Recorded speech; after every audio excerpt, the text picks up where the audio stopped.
Hello everyone, welcome to mind boosting classes. इस video में हम क्लास 7 इंग्लिश का चैप्टर 5 के क्वेश्चन आंसर्स देखेंगे। क्वेश्चन नंबर 1 में आपको बताना है कि मिस्टर गेस्लर जो थे वो एक बूट मेकर थे। इसके मतलब इसमें ऑथर का ओपिनियन क्या था, तो ऑथर काफ़ी इम्प्रेस्ड थे मिस्टर गेस्लर से और उन्हें वही बूट्स पसंद आते थे जो मिस्टर गेस्लर बनाते थे, और वो बूट्स परफेक्टली फिट होते थे कस्टमर्स को। बूट्स में बेस्ट मटेरियल होता था और वो बहुत लंबे समय तक चलते थे और वो उनका वर्क काफ़ी ज़्यादा मिस्टीरियस और वंडरफुल मानते थे। ये जो चैप्टर है क्वालिटी में ऑलरेडी एक्सप्लेन कर चुकी हूँ, एक्सप्लेनेशन वीडियो डिस्क्रिप्शन में है, अगर आपने नहीं देखी तो जाकर देखना। तो ये मैंने आपको हिंदी में एक्सप्लेन करते जा रही हूँ सारे क्वेश्चंस के आंसर। इंग्लिश में देखो आप देख ही पा रहे होंगे, इनको आप नोट डाउन करते जाइए, ठीक है। मैं आपको एक्सप्लेन करती हूँ। तो क्वेश्चन नंबर 2 में है कि ऑथर जो है शॉप क्यों फ्रिक्वेंटली मतलब ऑथर जो है जो शॉप थी गेस्लर ब्रदर्स की, उसे बहुत लंबे टाइम बाद वो बार बार शॉप पे जाते थे, मतलब उन्हें बार बार जाने का मौका नहीं मिलता था। ऐसा क्यों? क्योंकि ऐसा इसलिए क्योंकि जो बूट्स वो देते थे गेस्लर ब्रदर्स वाली शॉप पे वो ना बहुत लंबे चलते थे। इसी वजह से वो अगर 2 साल भी चल रहे हैं तो 2 साल बाद ही तो अगली विजिट होगी शॉप पर, है ना। इसके बाद मिस्टर गेस्लर पर क्या इफेक्ट पड़ा जब ऑथर ने रिमार्क दिया एक बूट के पेयर के बारे में। तो पहले तो मिस्टर गेस्लर को ऐसा लगा कि ये अनबिलीवेबल है कि कैसे जो है उनके शूज़ ख़राब हो सकते हैं। उन्होंने आर्ग्यू किया कि आपने उन्हें गीला कर दिया होगा, और वो बहुत ज़्यादा शॉक हो जाते हैं और उन्हें ऑथर को बताते हैं कि या फिर कि वो रिपेयर कर देंगे इन शूज़ को, या फिर वो पैसे वापस कर देंगे। उसके बाद मिस्टर गेस्लर की कंप्लेंट क्या थी बिग फिल्म्स को लेकर, यानी जो बिग कंपनीज होती है उनके जो शूज़ होते हैं उनको लेकर। तो उनकी ये कंप्लेंट थी कि वो ना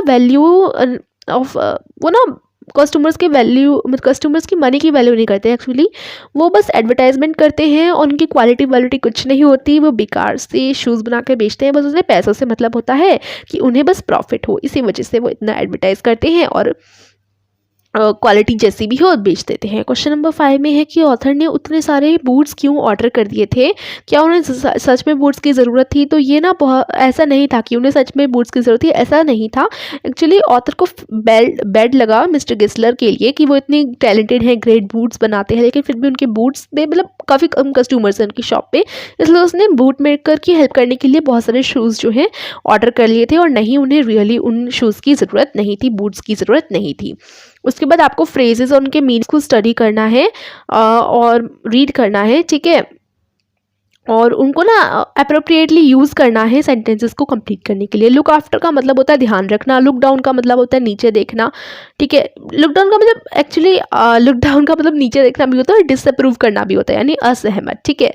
लुक इन का मतलब होता है कि मतलब शॉर्ट विजिट करना, कि लुक इन यानी थोड़ी देर के लिए आए फिर चले गए, ठीक है।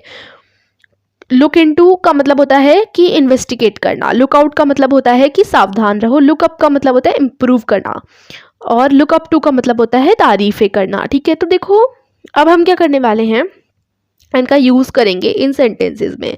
तो आप फर्स्ट सेंटेंसेस में लुकिंग अप आएगा, सेकंड सेंटेंस में लुक डाउन, थर्ड में लुकड अप, फोर्थ में लुकिंग इनटू, फिफ्थ में लुक आफ्टर, सिक्स्थ में लुक इन और सेवंथ में लुक आउट। इस तरीके से फिल कर दीजिएगा।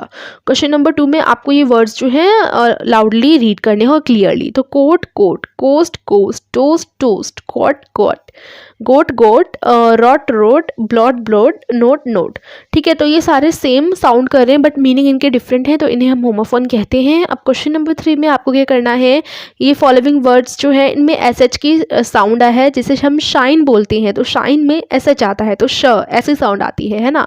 या तो इनके वर्ड्स के स्टार्टिंग में एच की साउंड है, या इनके बीच में है, या एंड में भी है। तो आपको वर्ड्स को क्लियरली बोलना है। उसके बाद इन वर्ड्स को अरेंज करना है 3 ग्रुप में टेबल में, ठीक है।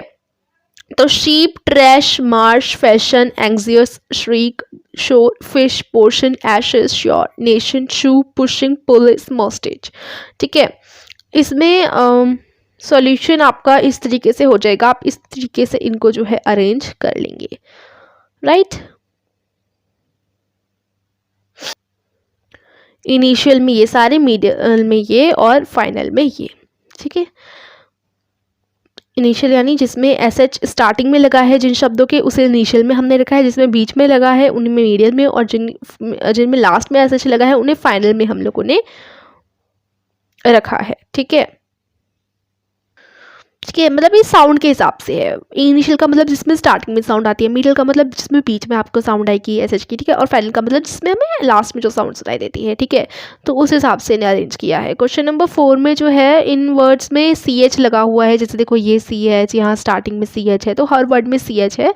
ये जो है represent the same consonant sound as in chair. Chair में जो कॉन्सोनेंट होता है सेम ये साउंड कर रहे हैं। और the words on the left have this sound initially, those on the right have it finally, speak each word clearly. तो देखो जो हमारे फॉलोइंग वर्ड्स हैं उसमें जो लेफ्ट साइड में वर्ड्स हैं वो इन्हें इनिशियली साउंड कर रहे हैं, जैसे चूज़, इसमें देखो चूज़ अगर हम बोल रहे हैं तो सब ये जो है उसका साउंड इनिशियली स्टार्टिंग में आ रहा है। चाइल्ड, चीज़, चीज़ है ना, चेयर, चार्मिंग, तो सी एच का साउंड स्टार्टिंग में आ रहा है। और राइट में अगर आप बोलो बेंच, मार्च, पीच, व्रेच, रिसर्च, इसमें लास्ट में सी एच का साउंड आ रहा है। तो यही सेम चीज़ थी पिछले वाले क्वेश्चन में, इनिशियली और हमारी इनिशियली होता है एक, फाइनली होता है फाइनल में, और एक मीडियल था, ठीक है। तो underline the letters representing this sound in each of the following words. तो इन फॉलोइंग वर्ड्स में जो ये साउंड रिप्रेजेंट कर रहे हैं उन पे आपको अंडरलाइन करना है। तो फीचर, अगर हम इसको बोलते हैं फीचर, तो सी एच का साउंड आ रहा है ना कहीं फीचर, तो ये इस पे अंडरलाइन करोगे। ऐसी archery, picture, reaching, nature, matches, riches, batch, church, सबको मैंने बोला इसमें सी एच च का साउंड ज़रूर आपको आया होगा, तो इन्हें अंडरलाइन करोगे इन फॉलोइंग वर्ड्स में से, ठीक है। उसके बाद यहाँ स्पीकिंग के क्वेश्चंस में फर्स्ट क्वेश्चन है कि आपने क्या सोचते हैं कि आप जो मिस्टर गिस्लर थे वो एक फेलियर थे बूट मेकर के तौर पे या एक कॉम्पिटिटिव बिजनेसमैन थे। तो वो एक सक्सेसफुल थे बूट मेकर में, बट उनके कस्टमर्स जो थे वो मतलब उनके जितने भी कस्टमर थे उन्हें कोई भी शिकायत नहीं थी, वो एकदम मतलब बहुत ज़्यादा ही सेटिस्फाइड थे उनके बूट से, ठीक है, क्योंकि परफेक्टली उन्हें फिट होते थे और बहुत लंबे समय तक चलते थे। हाँ, वो एक तरीके से फेलियर है लेकिन कम्पिटिटिव बिजनेसमैन में। तो मतलब इसका मतलब ये है भले ही उनके पास ज़्यादा कस्टमर्स नहीं है लेकिन जो कस्टमर्स हैं वो सभी उनसे सेटिस्फाइड हैं, ठीक है। तो ये इसका मीनिंग है, बिकॉज वो बिल्कुल एडवर्टाइज नहीं करते थे ना अपने कंपनी का, इसी वजह से, क्योंकि देखो उनके पास बड़ी फिल्म्स की तरह मनी नहीं है जो वो एडवर्टीजमेंट्स में उन्हें इन्वेस्ट कर सके, और इसी वजह से उनका बिजनेस भी थोड़ा धीरे ही चल रहा था, ठीक है। वो डिलीवर बूट्स को करते थे इसलिए थोड़ा टाइम लगता था, बिकॉज वो उन्हें अकेला बनाया करते थे, बस उनके और वो थे और उनके भाई थे, और उनके एल्डर ब्रदर की भी थोड़े आई थिंक सालों बाद मतलब जल्दी ही डेथ हो गई थी। तो वो अपने कस्टमर्स को खो रहे थे क्योंकि वो डिलीवरी में भी डिले कर देते थे, कभी कभी हो जाती थी, वो पूरे वर्क करते थे कि जल्दी से जल्दी हो, पूरा लंबे लंबे समय तक लगे भी रहते थे, ठीक है। लेकिन इतना तो उनके पास था कि वो अपने शॉप का रेंट पे कर सकें और लेदर्स को खरीद सकें, और बाकी से वो अपना चलाते थे फूड वगैरह का, ठीक है। तो सेकंड क्वेश्चन में है कि what is the significance of the title, to who और to what does it refer. तो टाइटल जो है क्वालिटी, वो किसको रिफर करती है, किसके लिए वो पढ़ी है, मतलब इस स्टोरी का टाइटल क्वालिटी है। क्वालिटी ही क्यों? क्वालिटी मुझे लग रहा है अगर आप आंसर दें तो एक सिंपल सा आंसर इसका ये हो सकता है कि क्वालिटी इसलिए बिकॉज जो क्वालिटी की बूट्स बनाते थे मिस्टर गिस्लर वो काफ़ी अच्छे होते थे, ठीक है। ये मतलब एक आइडियल टाइटल है लेसन के लिए, बिकॉज वो ये बता रहा है कि उन दौरान मतलब ये जो हैं बड़ी बड़ी कंपनीज उन्हें क्वालिटी की कोई फिक्र नहीं थी, लेकिन मिस्टर गेस्लर में क्वालिटी अच्छी होती थी। तो क्वालिटी सबसे पहले वो रखते थे, लंबे लंबे घंटों तक काम करेंगे, बहुत देर देर तक, अपने बूट को किसी और को टच नहीं करने देते थे वो, और फिर अपने बिजनेस में पूरे खो गए थे, और इसी वजह से वो पॉवर्टी भी मतलब आ गई थी, मतलब उनके पास पैसों की भी कमी हो गई थी, because was spending days in poverty, still the man didn't compromise on quality। मतलब अपने जो वो क्या कर सकते थे, वो बड़ी बड़ी कंपनी की तरह क्या करते, जैसे कंपनियां करती हैं वैसे ही सेम चीज़ करते, क्वालिटी पे ध्यान नहीं देते, क्वांटिटी पे ध्यान देते, एडवर्टाइज करवाते जिससे उनका भी ग्रो हो जाता, वो चाहते हो ऐसा कर सकते थे। लेकिन भले ही वो पॉवर्टी में रहे, यानी उनके पास उतने पैसे नहीं रहे, लेकिन उतनी क्वालिटी की उनके बूट्स बनते ही रहे, उन्होंने अपनी क्वालिटी के साथ कभी छेड़छाड़ नहीं की। क्वालिटी तो उनकी हमेशा बेस्ट रही थी, एंड तक भी, जब तक कि उनकी भी डेथ ना हो जाए, मतलब तब तक उन्होंने अपना पूरा बेस्ट दिया था, और क्वालिटी को बिल्कुल भी इधर उधर नहीं होने दिया था। इनफैक्ट वो एकदम अच्छे इंप्रूव करते जा रहे थे क्वालिटी। तो आपने देखा होगा mister Geisler speaks English very differently, मतलब वो इंग्लिश को स्पीक बहुत डिफरेंटली करते थे क्योंकि उनकी मदर टंग नहीं थी इंग्लिश, ठीक है। उनकी मतलब इंग्लिश बोलने का अलग ही एसेंट था, क्योंकि वो थे वहाँ जर्मन के, तो उनका इंग्लिश बोलने का बड़ा ही अलग ही एसेंट था और मिस्टर गेस्लर PTK इसको साउंड करते थे BDG की तरह। तो क्या आप इन वर्ड्स को जिसे मिस्टर गेस्लर कहते हैं वैसे कह सकते हैं? ये जो एक लाइन है, it comes and never stops, does it bother me not at all, ask my brother please. ठीक है, तो इस लाइन को आपको वैसे बोलना है जैसे मिस्टर गेस्लर बोला करते थे। ठीक है, तो वो एक इंग्लिश बोला करते थे जर्मन एसेंट के हिसाब से, इसी वजह से उनकी इंग्लिश थोड़ी फनी और थोड़ी डिफिकल्ट लगती थी समझने में। तो ऐसे आपको ने बुक में भी देखी होगी इस तरीके की लाइंस थी, तो वो उनकी जर्मन एसेंट में जब इंग्लिश बोलते थे तो सेम वैसे ही लिख दिया गया था। तो वो बोलेंगे इस लाइन को अपने जर्मन एसेंट में। मैं वैसे ही बोलने की कोशिश करती हूँ जिस हिसाब से लिखा है, it comes and never stops, does it bother me not at all, ask my brother please. तो इस तरीके से कुछ वो बोलेंगे, ठीक है, अपनी एसेंट में। उसके बाद आपको ना आसपास में जो आपके अडल्ट हैं 5 अडल्ट से बात करनी है और उनसे ना ये वाले क्वेश्चंस पूछने हैं, किसी भी लैंग्वेज में वो कंफर्टेबल हो उसमें आंसर कर सकते हैं। तो ये कुछ क्वेश्चंस है, देखो ये खुद से करना आप लोग, ठीक है, ये एक्टिविटी खुद से करने के लिए है, बिकॉज ये तो आप खुद से ही पूछेंगे अपने आसपास के अडल्ट से, है ना। तो क्या वो जो है सामान प्लास्टिक बैग्स में खरीदते हैं ना बिग स्टोर में, और loose from a small store near, मतलब वो बड़े स्टोर पे जाना पसंद करते हैं स्मॉल स्टोर पे। और वो फुटवियर अपनी कहाँ से खरीदते हैं? ब्रांडेड फुटवियर खरीदना चाहते हैं, लोकली मेड, ठीक है। और क्या वो रेडीमेड क्लोथ्स बने हुए खरीदना चाहते हैं या फिर ऐसे क्लोथ्स मतलब ऐसे क्लोथ खरीदना चाहते हैं जिसे दर्जी से जाकर सिलवाना पड़े, स्टिच करवाना पड़े? तो क्या बेटर है, उनसे सब पूछिएगा, ठीक है। तो वो उन पर डिपेंड करेगा।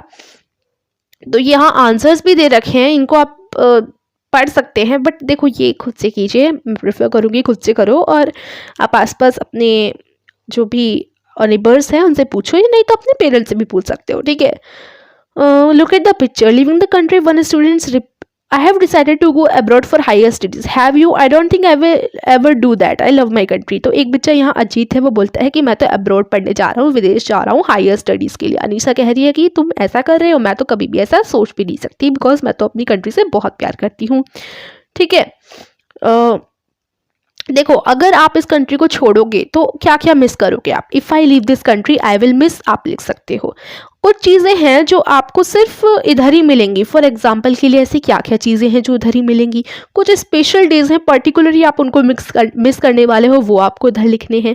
मोस्ट ऑफ ऑल आप किसको सबसे ज़्यादा मिस करोगे और क्यों करोगे, ये भी आपको लिखना है। और आपके लिए इम्पॉसिबल अपनी कंट्री को छोड़ना क्यों है, ये भी आपको लिखना है। और क्या आप अपने अपने सपने में भी सोचा है कि अगर आप अपनी कंट्री को छोड़ोगे, how can you leave your own country except when, ठीक है, अपनी कंट्री को आप कैसे छोड़ सकते हो जब, तो ये आप लिखना है। मतलब ये सारे सेंटेंस फिल करने हैं। और depends on one's intuition, I can't live for good because dash, may be for a couple of year dash. तो ये सब खुद भरना है आपको। तो ये देखो इस तरीके से भर सकते हो कि अगर मैंने ये कंट्री छोड़ी तो मैं अपने फ्रेंड्स और फैमिली को बहुत मिस करने वाली हूँ, यहाँ का भोजन बहुत डिफरेंट होता है, यहाँ जैसा फूड आपको कहीं नहीं मिलने वाला, ये तो बात सच है। तो ये भी चीज़ मिस करोगे। कुछ चीज़ें हैं जो आपको सिर्फ इधर ही मिलेंगी, जैसे यहाँ का खाना, यहाँ के स्नैक्स, यहाँ की जो केयर है, यहाँ के लोगों की केयर, और आपका परिवार के प्रति आपका प्यार, यहाँ लोगों के प्रति आपका प्यार, ये सब आपको नहीं मिलने वाला। मतलब लोगों के प्रति, मतलब आपके प्रति लोगों का प्यार, ठीक है। तो जो यहाँ के जैसे लोग हैं और आपकी फैमिली है, सबसे ज़्यादा आप उन्हीं को मिस करने वाले हो। कुछ स्पेशल डेज़ हैं जैसे आपके फेस्टिवल्स जो हमारे दिवाली वगैरह होते हैं, और बर्थडेज़ होते हैं, पेरेंट्स की एनिवर्सरी, इस सब को मिस करोगे। और अपनी सिस्टर को भी आप मिस कर सकते हो, ब्रदर को भी मिस कर सकते हो, बिकॉज आप लोग काफ़ी क्लोज हो और आप सारे सीक्रेट्स शेयर करते हो। फ्रेंड्स को भी मिस कर सकते हो। और इम्पॉसिबल है आपके लिए कंट्री छोड़ना, बिकॉज आपके लिए ही नहीं सबके लिए, क्योंकि हम सब अपनी कंट्री से प्यार करते हैं, अपनी फैमिली से बहुत ज़्यादा प्यार करते हैं, और हम इधर से दूर बिल्कुल भी नहीं जा सकते, ठीक है। उसके बाद यहाँ आगे लिखोगे कि आप तब छोड़ सकते हो जब बहुत ज़्यादा इमरजेंसी हो, और मैं अपने सारे मोमेंट्स अपने क्लोज वंस के साथ स्पेंड करना चाहते हैं आप लोग और हम सब भी, इसलिए हम अपनी कंट्री नहीं छोड़ सकते। कपल ऑफ ईयर्स मतलब कुछ सालों की बात हो तो शायद से हम सोच सकें, लेकिन नहीं, हमें अपनी कंट्री से बहुत प्यार है इसलिए हम अपनी कंट्री नहीं छोड़ सकते। ठीक है, तो ये अभी इसमें लिखा है आंसर में, आप अपनी हिसाब से लिख सकते हैं, जो यहाँ रीजंस दिए गए उनको चेंज करके लिख सकते हैं। ठीक है, अब ये जो पॉइंट्स यहाँ दिए गए हैं इसके आधार पर स्टोरी बनानी है आपको। ठीक है, इन पॉइंट्स को लेकर तो यहाँ पर एक स्टोरी दी गई है, आप इसको रीड कर सकते हो। यहीं तक है आपका बुक वर्क वैसे। ठीक है, इस स्टोरी को रीड कर सकते हो और इसमें कुछ चेंज करना चाहो तो वो भी कर सकते हो, नहीं तो आप खुद से स्टोरी बना लीजिएगा। तो ये हमारी पूरे बुक वर्क और जो क्वेश्चन आंसर्स थे काफ़ी थे, ये फिनिश हो जाते हैं। आई होप आपको वीडियो पसंद आए हो तो और समझ आए हो तो वीडियो को लाइक और चैनल को सब्सक्राइब करना मत भूलिएगा। Thank you for watching.